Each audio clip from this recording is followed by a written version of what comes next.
입니다. 오늘 하나님의 말씀은 우리 구약 성경 여호수아서 21장 여호수아서 21장 43절부터 45절까지 보겠습니다. 제가 가지고 있는 성경책은 구약 성경 352쪽입니다. 352쪽 여호수아서 21장 43절부터 45절까지 말씀을 제가 읽어 드립니다.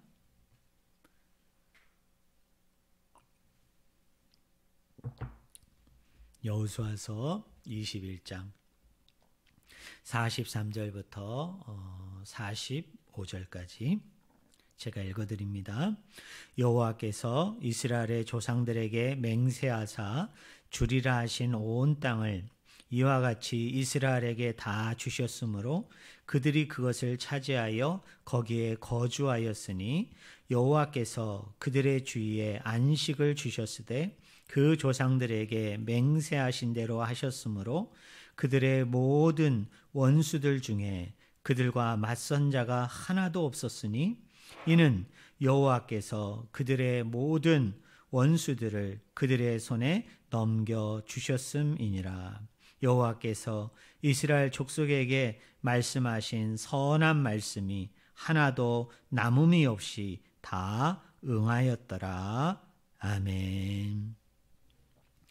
오늘 같이 읽은 본문 말씀을 가지고 가나안이 가지는 특징들, 가나안이 가지는 특징들이란 제목으로 같이 하나님의 말씀을 우리가 나누기를 원합니다. 특별히 오늘 본문 말씀을 우리가 제대로 잘 이해하기 위해서는 제가 늘 설교 시간에 강조했던 것처럼 우리 전후 문맥을 잘 알아야 됩니다.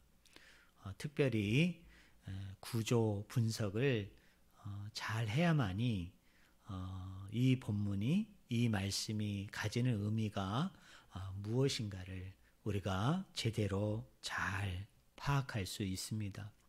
특별히 여호수아서 말씀을 보면 13장부터 21장까지의 말씀은 이스라엘 백성들이 여호수아 장군을 중심으로 해서 그들의 조상에게 약속하였던 가나안 땅을 정복하게 됩니다. 그리고 정복 전쟁을 거의 마치려는 그쯤에 이제 12지파들을 불러서 그 한 지파 한 지파에게 땅을 분배하고 있는 그 과정들을 쭉 설명하고 있습니다.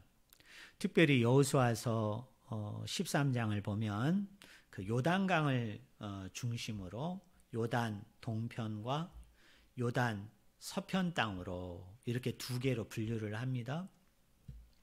그래서 요단 동편 땅을 분배하는 과정이 여호수아서 13장에 나와 있다면 여호수아서 14장부터 21장까지는 요단에서 서편 지역에 그 땅을 이제 동편 땅을 받은 지파를 빼고 나머지 전체의 지파에게 땅을 분배하고 있는 그 과정들을 쭉 그려주고 있습니다.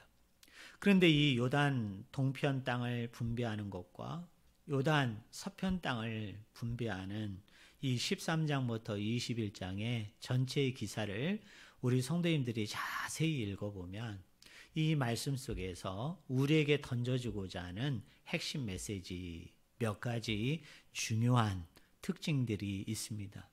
저는 오늘 이 시간에 그 특징들을 나누기를 원합니다. 먼저 구조를 보면요. 이 14장부터 21장까지가 무슨 땅을 분배하는 것이라고 그랬습니까? 요단강을 중심으로 어느 쪽? 서쪽 지역을 그 분배하는 그 말씀이 쭉 기록이 되어져 있는데 자, 이스라엘은 12지파로 여러분 이루어져 있잖아요. 야곱에게 12아들이 있었는데 그 12아들이 이제 이스라엘 지파의 기원이 되어져서 그 12아들의 이름 하나하나를 통해서 이제 12지파로 구성이 돼요. 여러분 12지파로 이제 연합체를 이루게 되어지는데 그 12지파에게 이제 여호수아가 중심이 돼가지고 한 지파 한 지파 이제 땅을 분배받게 되는데 그 땅을 분배하는 과정에서 처음에 어느 지파 어느 사람이 땅을 분배받느냐면 갈렙이라는 사람으로 시작이 돼요.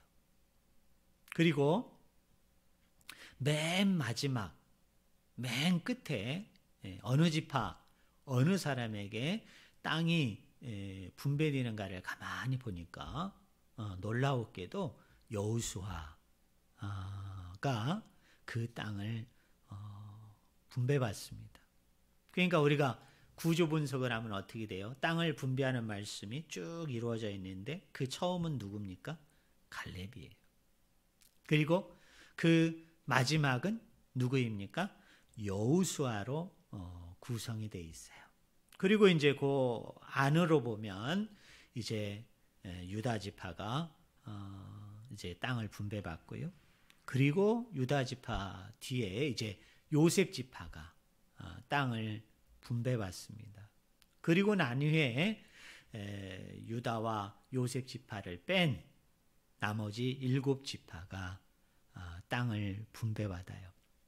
제가 이번 주간에 말씀을 준비하면서 이 14장부터 21장을 자세히 살펴봤어요. 유다 지파가 몇 개의 성읍을 분배받았는지 제가 그 성읍 개수를 하나하나 한번 세보았습니다. 그랬더니 무려 유다 지파가 112개, 112개의 성읍 땅을 분배받아요. 그리고 후반부에 나와 있는 그 7개 지파, 그 지파들은 또 땅을 얼마나 분배받는가 제가 그 성읍수를 하나하나 세보니까 놀라웠게도 112개, 112개의 성읍을 분배받습니다. 그러니까 유다 지파가 112개, 그리고 나머지 7개의 지파가 요셉 지파가 분배받은 땅을 빼고 나머지 7개의 지파가 받은 땅이 몇 개라고요? 112개다. 오늘은 그 시간이 아니기 때문에 제가 이 부분에 대해서 좀 더 자세하게 여러분에게 말씀할 것이 많이 있습니다만은 오늘은 건너뛸게요. 그런데 한번 우리 성도님들 이런 궁리를 한번 해보세요. 왜 유다 지파도 112개였을까? 그리고 요셉 지파를 뺀 나머지 7개의 지파도 112개잖아요. 그럼 우린 이런 질문을 해볼 수 있잖아요. 오늘 그 시간이 아니지만은 왜 112이 일치할까? 왜 112개가 이렇게 서로 맞을까? 그게 우연이 아니거든요. 그 나름대로 여기에 영적인 의미가 숨겨져 있습니다. 하여튼 유다 지파가 112개, 그 다음에 이제 요셉 지파가 땅을 많이 분배받아요. 그리고 이제 나머지 7개 지파가 112개의 성읍을 분배받습니다. 여러분 왜 유다 지파가 이렇게 그 다른 7개를 합친 게 112개니까 그 7개의 지파에 비해서는 유다 지파가 어때요? 성읍을 엄청나게 많이 받죠. 또 요셉은 그것보다는 좀 못하지만 요셉 지파 역시 엄청난 땅을 분배받습니다. 그 이유가 있어요. 특별히 유다와 요셉 지파가 이렇게 땅 분배받는 과정에 있어서 이 12지파가 이렇게 10개면 10개씩, 20개면 20개씩 골고루 이렇게 땅을 분배한 것이 아니고 그 성읍마다 그 분배받은 성읍의 차이가 있어요. 그럼에도 불구하고 왜 유다와 요셉 지파가 이렇게 많은 성읍을 차지했느냐? 그것은 후대의 그 역사들이 이 사실을 증명을 합니다. 여러분, 솔로몬이 죽고 난 이후에 북왕국과 그리고 남 이스라엘로 갈라지잖아요. 여러분, 북왕국은 10지파가 연합을 해서 나라를 세우고, 남왕국은 유다와 베냐민 지파 두 지파가 연합을 해서 여러분 나라를 세웁니다. 그래서 남이스라엘의 중추적인 핵심적인 역할을 하는 지파가 무슨 지파예요? 유다 지파. 그러면 북이스라엘의 여러분 10지파 중에서 중심 역할, 중추적인 역할을 하는 지파가 어느 지파일까요? 에브라임 지파예요. 여러분, 에브라임이 누굽니까? 요셉의 두 아들 중에 한 아들이죠. 그러니까 이스라엘의 역사에 있어서 비록 12개의 지파였지만 두 세력이 강한 세력을 유지합니다. 남쪽은 유다, 북쪽은 늘 에브라임 지파예요. 그래서 이 둘이 중요성을 가지고 있습니다. 아마 이스라엘 백성이 그 가나안 전쟁을 수행해 나가는 데 있어서 추측하기는 유다와 요셉 지파가 이런 부분에 있어서도 두드러진 역할을 하였고, 아무래도 이제 전쟁을 수행하는 과정에 있었기 때문에 좀 더 용맹스럽고 좀 더 강한 부족으로, 강한 지파로 두드러졌기 때문에 땅을 분배받는 과정에 있어서 더 많은 땅을 할애받은 것이 아닌가, 더 많은 땅을 차지하게 되어진 것이 아닌가, 우리가 그렇게 생각할 수 있는 것 같습니다. 그리고 나서 이 갈렙부터 여호수아까지 땅 분배를 하고, 그 중간에 유다와 요셉 지파, 그리고 후반부에 나머지 7지파가 땅 분배를 받아요. 그런데 한 중앙에는 무슨 이야기가 있느냐면 길갈에 있었던 하나님의 성소, 성막이라고 얘기하죠. 또 다른 데에서는 해막이라고 얘기하는데 그 이야기가 한 중앙에 나와요. 여러분, 그 중심을 차지하고 있습니다. 자, 우리가 이렇게 이제 구조를 여러분이 한번 염두에 두시고, 자, 이 13장부터 21장에 이런 구조들이 우리에게 던져주는 핵심적인 메시지, 핵심적인 특징이 3가지가 있는데, 저는 오늘 이것을 우리 성도님들과 함께 나누기를 원합니다. 자, 먼저 땅을 분배함에 있어서 누구로부터 시작했다고 그랬어요? 갈렙으로 시작을 했고, 여러분 누구에서 마쳤다고 그랬습니까? 여호수아에서 땅 분배가 마쳤다. 이런 건 좀 이상하잖아요. 예를 들자면 유다로 시작했다, 또 요셉으로 시작했다. 아니, 이스라엘의 12지파 중에 어떤 한 지파로 시작을 했다. 또 요셉이나 유다나 이스라엘의 12지파 중에 한 지파로 땅 분배가 마치면 자연스러울 것 같은데, 그게 일반적일 것 같은데, 왜 땅을 분배하는 그 과정에서 갈렙이 맨 앞에 있고 하필이면 여호수아가 맨 뒤에 위치하고 있을까? 우리의 일반 상식으로 얘기하면 여러분, 땅 분배하는 데 있어서 누가 제일 앞에 갈 것 같아요? 제 생각엔 여호수아 아니겠습니까? 왜 그래요? 모세의 뒤를 이어서 가나안 정복 전쟁을 왕은 아니었지만, 군주는 아니었지만 핵심적인 리더로서 이 모든 것을 진두하고 지휘한 사람이 누구예요? 여호수아거든요. 이게 고대 국가 아닙니까? 지금 후대 민주주의 국가도 아니고, 뭐 이게 양보하고 뭐 누가 희생하고 누가 섬기는 그런 건 아니거든요. 고대에서 여러분 그런 게 가능하겠어요? 당연히 왕이, 절대 군주가, 절대 지도자가 그 모든 땅을 먼저 차지하는 것은 그건 너무 자연스러운 거예요. 보통이고 일반적이에요. 그런데 놀라운 것은 여호수아가 어디에 위치하고 있어요? 맨 끝에. 그리고 이 사람들이 땅을 분배받는 과정이 뭐죠? 비록 제비뽑기였지만 맨 끝에 있어요.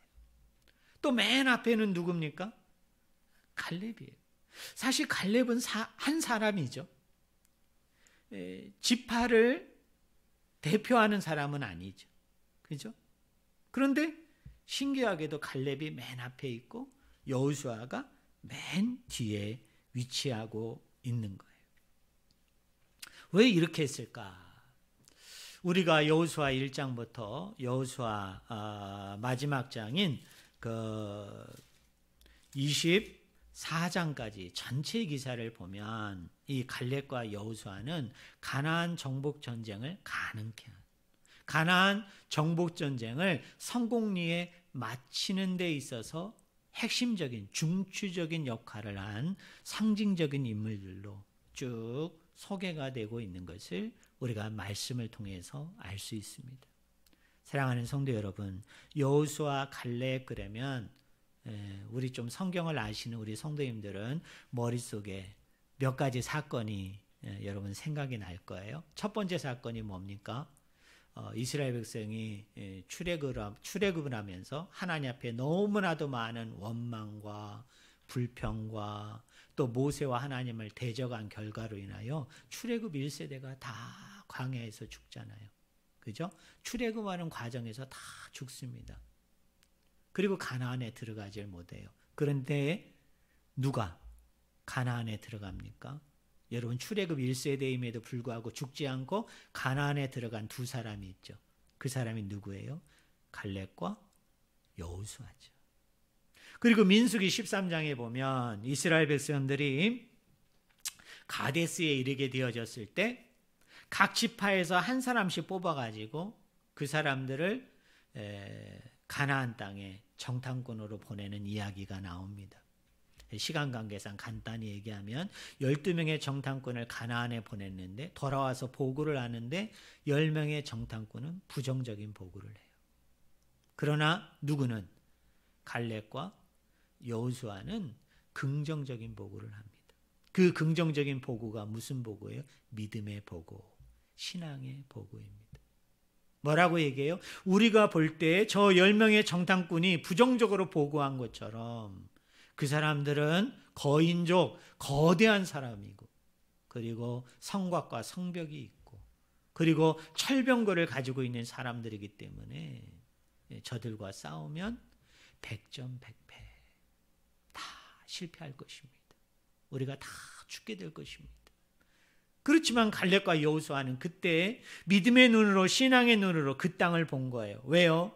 아브라함과 이삭과 야곱에게 약속했던, 아니 오늘 모세를 통해서 하나님이 약속을 하여 주셨기 때문에 우리의 눈으로 볼 때에는 당연히 실패하고 당연히 죽을 수밖에 없지만 우리가 믿음으로 나아가면, 신앙으로 나아가면 하나님이 대신하여 앞장서서 싸우심으로 말미암아 그 땅을 취하게 되는, 도리어 그들이 우리의 밥이 되는 그런 결과, 역사를 낳게 될 것입니다. 그 땅을 뭘로 본 거예요? 믿음으로 본 거예요.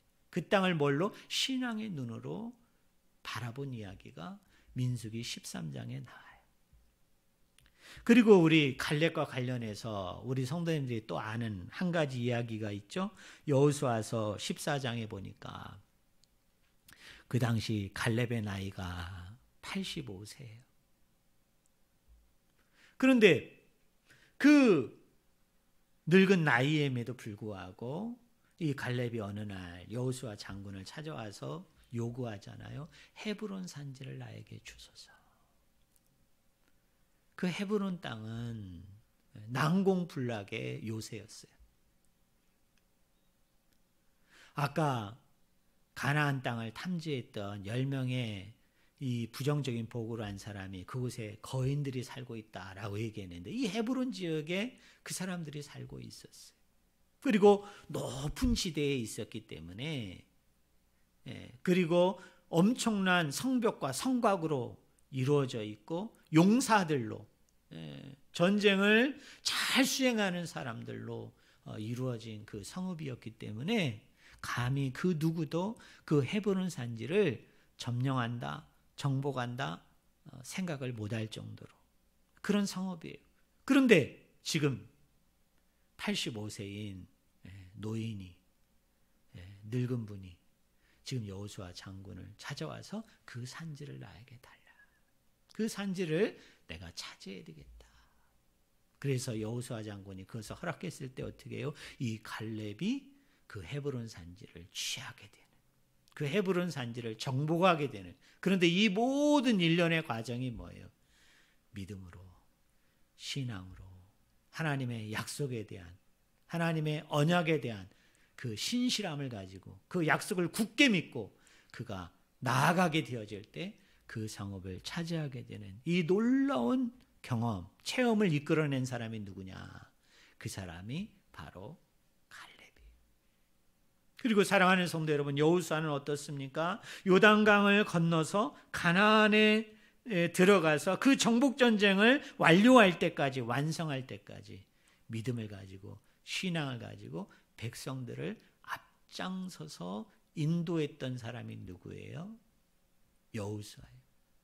그러므로 여호수아서 1장부터 24장까지 전체 속에서 그려지는 갈렙과 여호수아의 모습은 어떤 사람이에요? 한마디로 얘기하면 그 사람들은 무슨 사람이다? 믿음의 사람이다. 근데 그 믿음은 뭘로 나타났어요? 순종으로 나타났어요. 적극성, 적극적인 실천의 믿음의 소유자가 누구였느냐? 그게 바로 갈렙과 여호수아예요.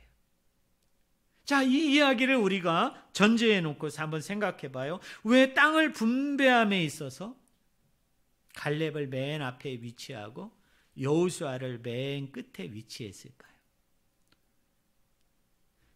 가나안 전쟁의 시작도 뭘로 시작했다는 거예요? 믿음으로 시작했고, 가나안 전쟁이 마치려는 이 시점도 뭘로 맞춰졌어요? 믿음으로 맞춰졌다. 그리고 너희들이 지금 분배받는 이 가나안 땅은 뭘로 받은 것이다? 믿음으로 받은 것이다. 그 믿음이 뭔데요?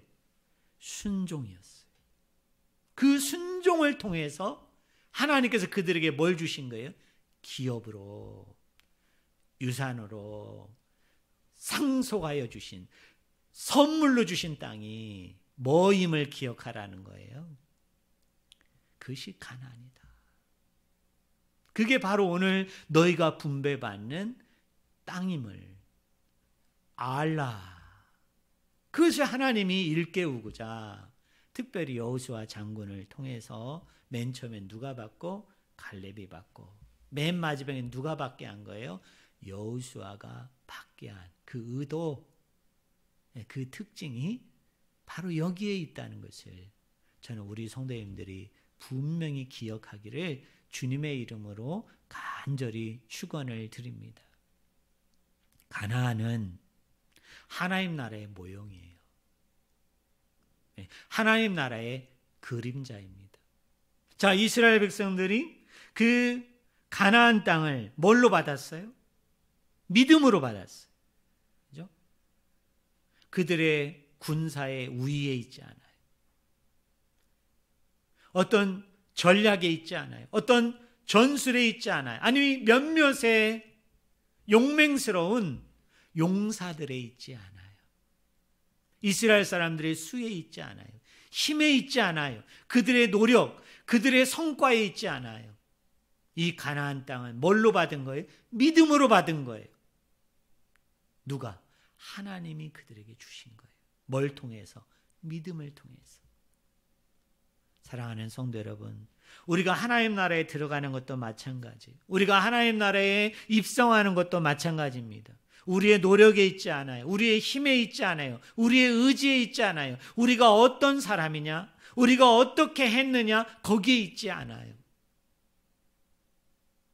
어디에 있습니까? 믿음에 있어요.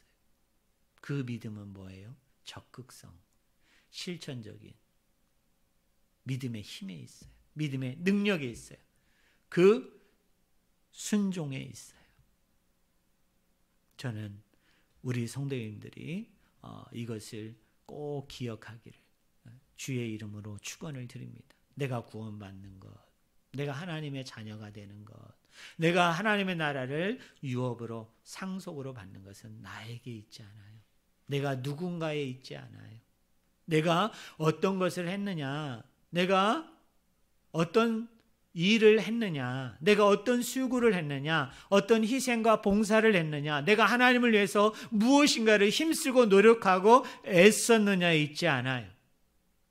마치 가나안이 이스라엘 백성에게 선물로 주어진 것이라면 하나님의 나라도 오늘 저와 여러분에게 은총으로 주어져요. 사랑으로 주어져요. 선물로 주어져요.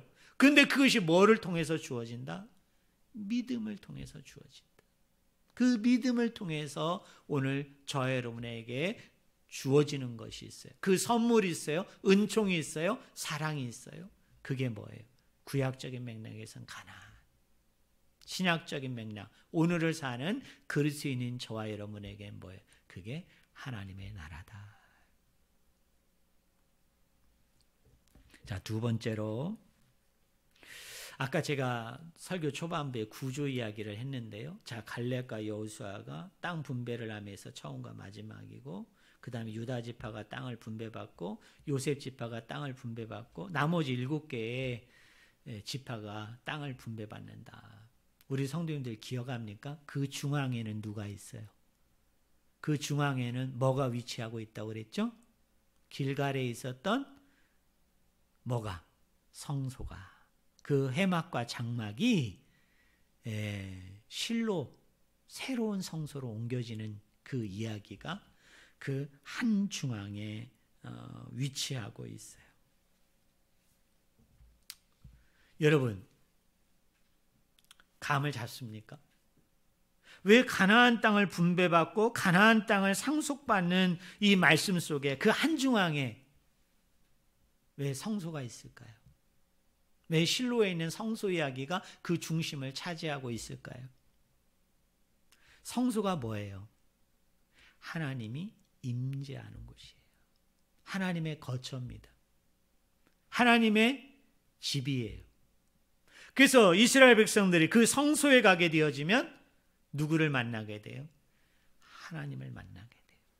그분과 만남의 장소, 그분과 교제하는 장소, 그분과 뭐예요?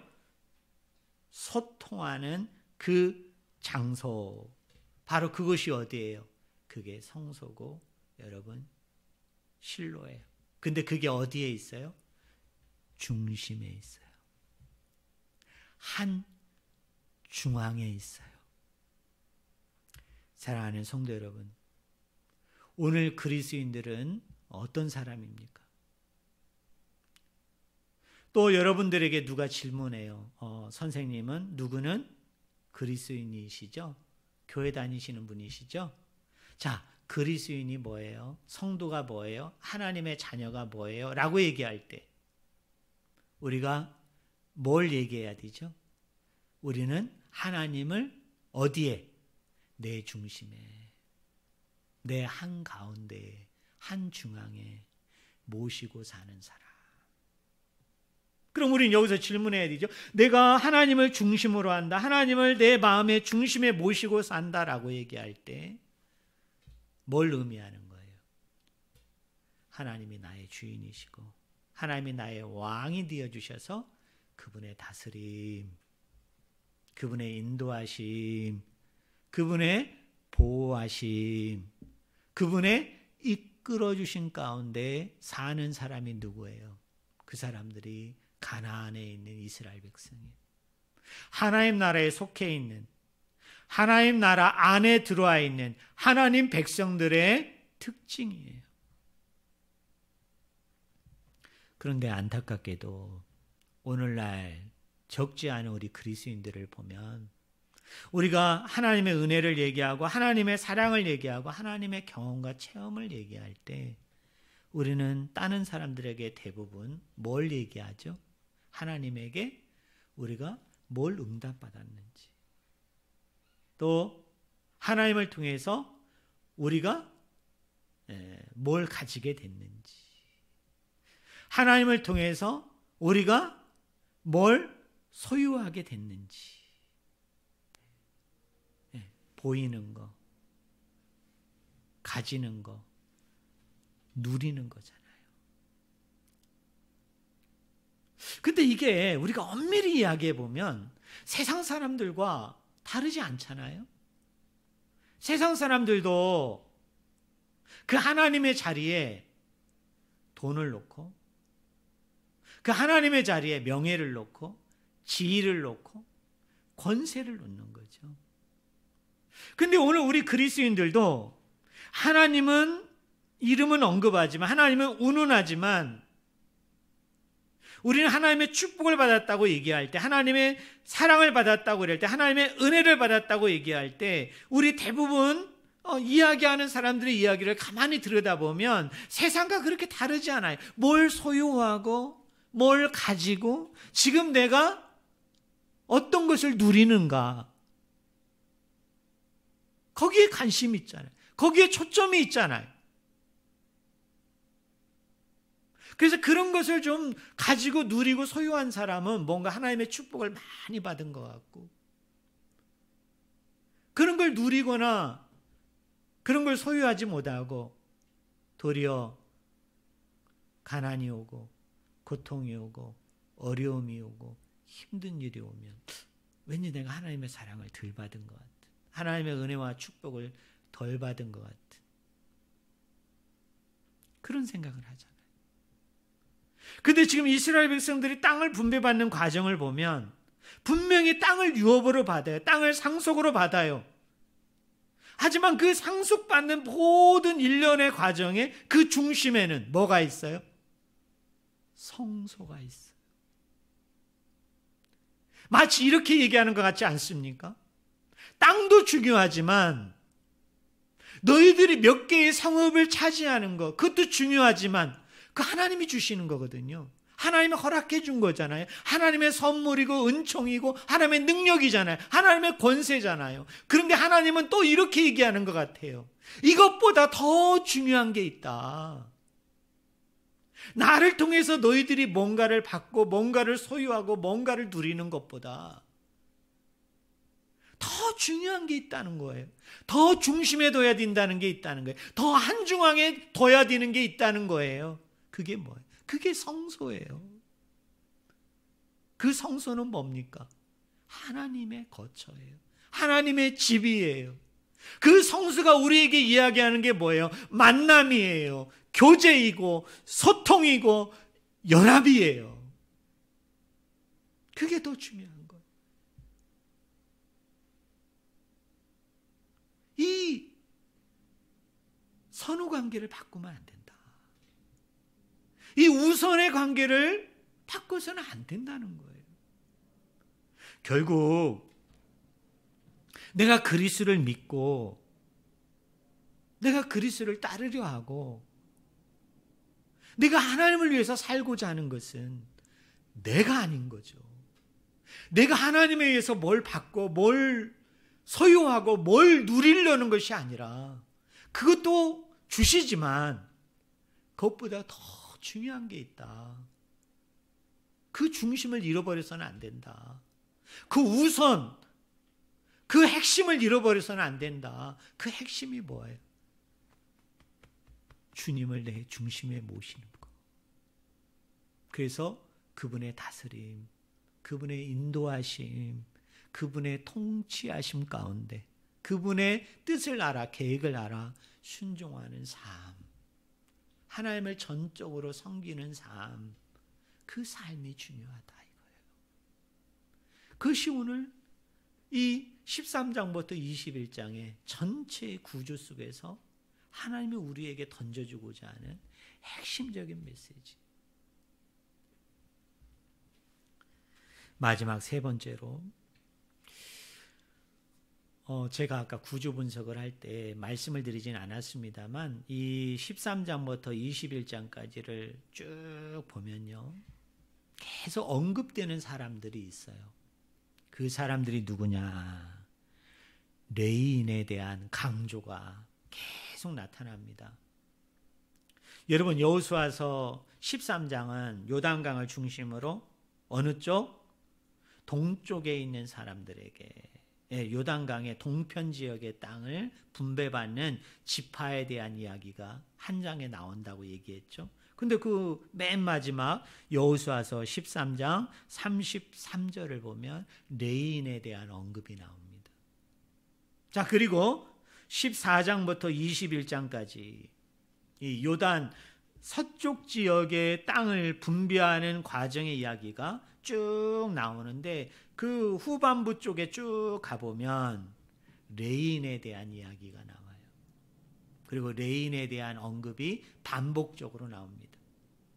그러니까 요단 동편 땅을 분배받는 가운데 속에서도 레인의 강조가 나오고 요단 서편 땅을 분배받는 과정 속에서도 레인에 대한 언급이 나오잖아요.